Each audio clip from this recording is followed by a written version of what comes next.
KGF पर हुआ case. क्या केजीएफ है रियल लाइफ बेस्ड स्टोरी? किसने किया था केजीएफ पर केस? हेलो दोस्तों, मैं नितिन आपका स्वागत करता हूं बॉलीग्रेड स्टूडियोज में। आप लोगों ने केजीएफ 1 और केजीएफ 2 देख ली है तो आपको ये वीडियो बहुत ही अच्छे से समझ में आ जाएगी। केजीएफ 1 में मुंबई का एक गैंगस्टर जो कि एक अनाथ होता है और अपने एटीट्यूड के दम पर मुंबई पर राज करता है और उसकी शिकायत इतनी ज्यादा बड़ी हो जाती है कि उसे कर्नाटक के बैंगलोर में बुलाकर केजीएफ में यानी कि कोलार गोल्ड फील्ड भेज दिया जाता है। जैसे कि आप सब जानते हैं, असल में एक जगह है जो 90s के टाइम पर काफी चर्चा में रही थी, जहाँ पर सोने की माइनिंग पर काम चलता था। और केजीएफ 2 की जो मूवी है वो ये कहानी आगे बढ़ाती है कि किस प्रकार से मुंबई का वो लड़का अब बड़ा होकर पूरे भारत का नेशनल इशू बन गया है और पूरे गोल्ड पर कब्जा कर चुका है। और अब केजीएफ चैप्टर 3 में हमें उसके इंटरनेशनल क्राइम देखने को मिलेंगे। अब मैं आपको बता दूं कि ये कहानी है केजीएफ चैप्टर 1 और 2 की और आने वाली 3 की।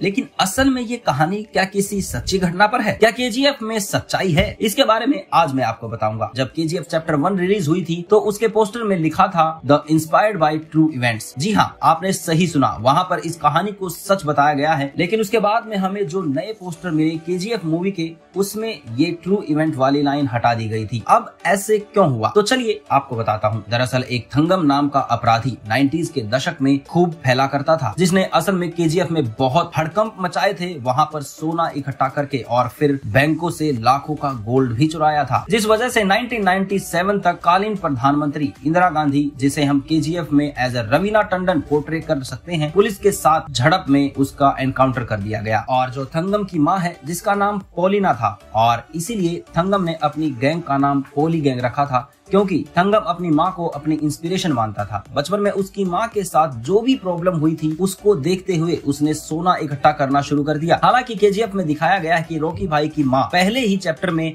एक्सपायर हो चुकी हैं, लेकिन जो थंगम की माँ है वो अभी भी जिंदा है। और केजीएफ चैप्टर 1 देखने के बाद उन्होंने डायरेक्टर प्रशांत नील और केजीएफ पर कोर्ट में केस भी किया था और कोर्ट में कहा था कि इस फिल्म में मेरे बेटे थंगम की छवि को बहुत बुरी तरीके से दिखाया गया है। लेकिन इसके बाद प्रशांत नील ने इस बात से साफ इनकार कर दिया था और उन्होंने कहा था कि ये कहानी सच्ची नहीं है, आप इसे एक फिक्शनल मूवी कह सकते हैं। लेकिन सच्चाई में दोस्तों, केजीएफ चैप्टर 1 का जो पोस्टर था उसमें लिखा हुआ था बेस्ड ऑन ट्रू इवेंट्स। लेकिन याचिका दायर होने के बाद उस पोस्टर से हटा दिया गया और उसके बाद से कहानी को फिक्शनल बना दिया गया। लेकिन अब भी कई सारे सोर्सेज का मानना है कि केजीएफ की कहानी थंगम पर ही बेस्ड है, जिसने अपनी माँ के कहने पर पूरी दुनिया का सोना इकट्ठा करना शुरू कर दिया था। हालांकि 25 साल की उम्र में उसका एनकाउंटर हो गया था और अब वो इस दुनिया में नहीं रहा। आप लोगों को क्या लगता है, क्या केजीएफ की कहानी रियल में रियल स्टोरी पर बेस्ड है? Let me know in the comment section. अगर आपको वीडियो पसंद आई है तो प्लीज लाइक करो, वीडियो को शेयर करो अपने दोस्तों के साथ और ऐसे ही मजेदार वीडियोस देखते रहने के लिए बॉलीग्रेड यूट्यूब चैनल को सब्सक्राइब करें और बेल आइकन को भी प्रेस करें। आपसे मिलता हूं अब नेक्स्ट वीडियो में, तब तक के लिए बाय बाय।